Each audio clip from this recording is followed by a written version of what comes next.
As a state government, I can assure you that every time any life is lost, especially in this manner, it saddens us. Let me state categorically that any life that is lost in this manner is a failure on the part of government. But I want to assure you that government is doing its best to secure lives and properties. On this note, I want to charge the security agencies saddled with the responsibility of protecting lives to sit up and rise up to the occasion. Enough is enough. We are tired of burying our people. We cannot be burying our children every other week, especially in the hands of terrorists. People are just looking for blood.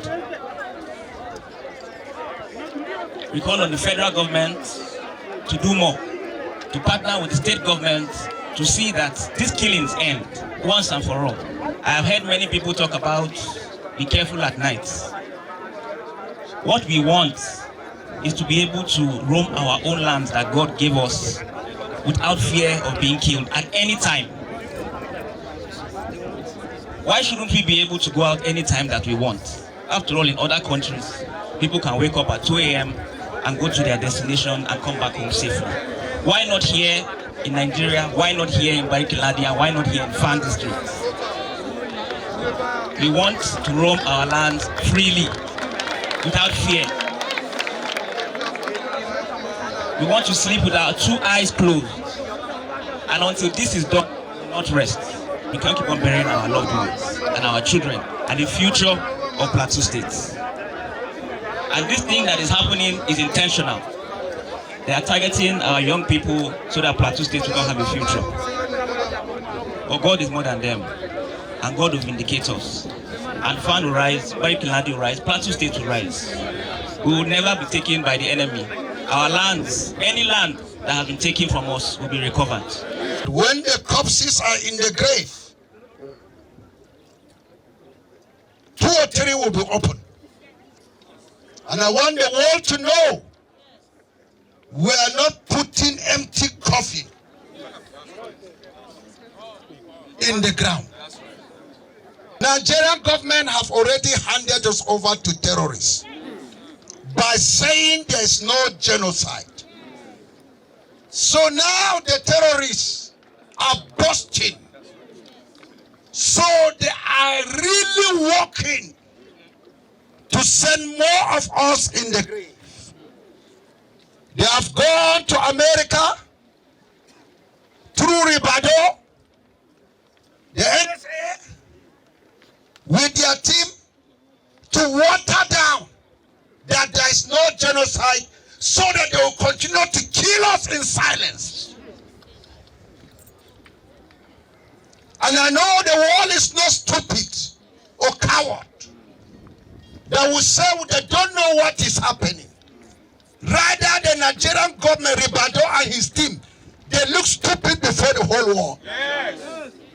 From people, they want to protect their seat. They went to US and tried to encounter this issue of genocide. And this thing is happening real. And let me tell you, I'm standing here. Whether I will be alive or not, I'm saying this. Anybody that will use the blood of others for the politics, who live by sword will die by sword. And I've said it, I'm joining my faith with my father, Reverend Ezekiel Dachomo. You listen. You are seated here, politician, listen to me. Next year is coming. By the time that these people went to US to counter the issue of genocide, where were you? In the National House of Assembly, there are Christians there. What did they say about that? It is a time that we will rise up and defend ourselves. Whether government like it or not, we will not continue to bury our people. I'm saying this on behalf of this family. Wen is equally my nephew, but he lives in our family. That is why I'm speaking on behalf of the family. I'm saying this.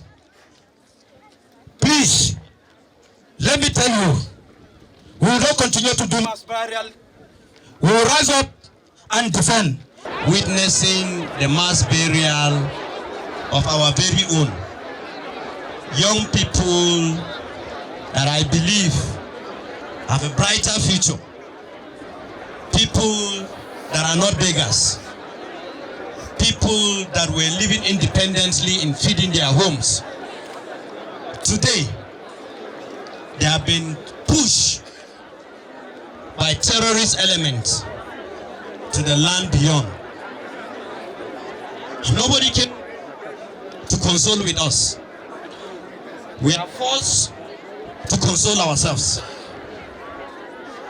What a country, what a season we are in. I call on President Bola Ahmed Tinubu, the Executive Governor of Plateau State, the Barikadi Local Government Chairman, all the security agencies working within and without, that we've been pushed to the wall. We've been pushed to the wall. We will no longer take this. We will not tolerate this. It must end. Three things are involved. One, either the government rises up to the occasion and flush out these terrorist elements that have invaded the state and have made it their place of abode, or we are left with no option than to maximally defend ourselves, or lastly, terror begets terror. So if we must leave, the last option is that we must also subscribe to terrorism, so that government can come in to settle two terror actors that are fighting each other.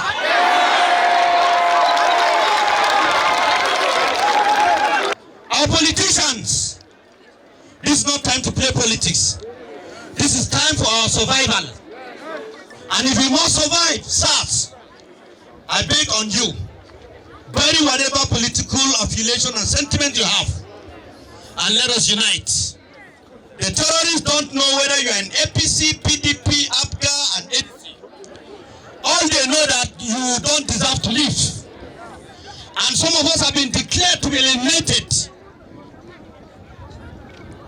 And we will not stop telling the truth.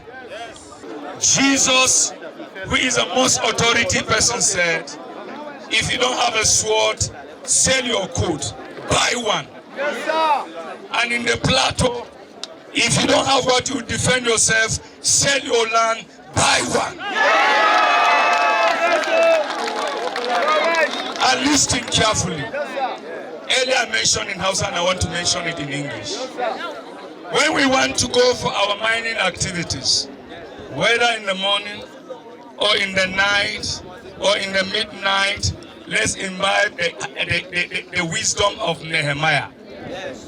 While those who are digging inside are digging inside, those of us outside, we should stand outside with whatever we can use to defend our land. They are not fighting Biron people. They are not fighting Bokos people. They are not fighting any tribe. They are fighting Christianity. And we will not allow anybody fight Christianity. Please and please, stand for your faith. Defend your faith. Be willing to die your faith. Until Jesus comes, nobody will stop us from preaching. And nobody will stop Christianity. I just have something small to say on behalf of the Birom Educational and Cultural Organization. This is not the first time we are burying our people.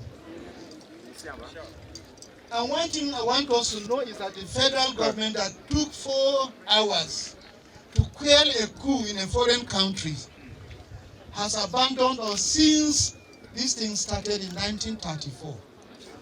Let's break it to 2010. When Gemburu was attacked, that is Dogona Hawa, 4 hours to the attack, the GOC who then doubled as the commander of the operation, that time it was STF, was informed. 30 minutes to the attack, he switched off his handset. And the attackers had a field day and did everything. Was that a mistake? Let's flash forward. In August 2018, Gashis here in Ladi was wiped off.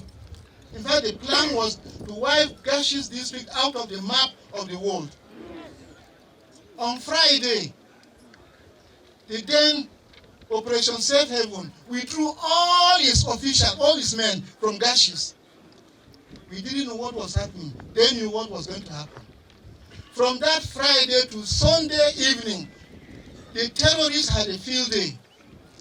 They killed and maimed and did everything they could do. It was in this evening on Sunday that the soldiers returned to provide security for who? For the attackers who had occupied the houses of those they had killed. And they are remaining there, they are still there up to now. These are facts. They are verifiable facts. The people that killed this cannot be our enemies, our friends. What did these young men do to them? Even if on the excuse of cow rustling, the wages of cow rustling in Nigeria is not multiple dead. He that rustles a cow should face the law. Each time our cows are rustled by Fulanis, you don't see soldiers. Each time a false excuse is given to the military, cows are wrestled, and in fact, you will see armored tanks. You will see everything here. We will not sleep. Since the soldiers are for cows, let them leave us alone. We are not now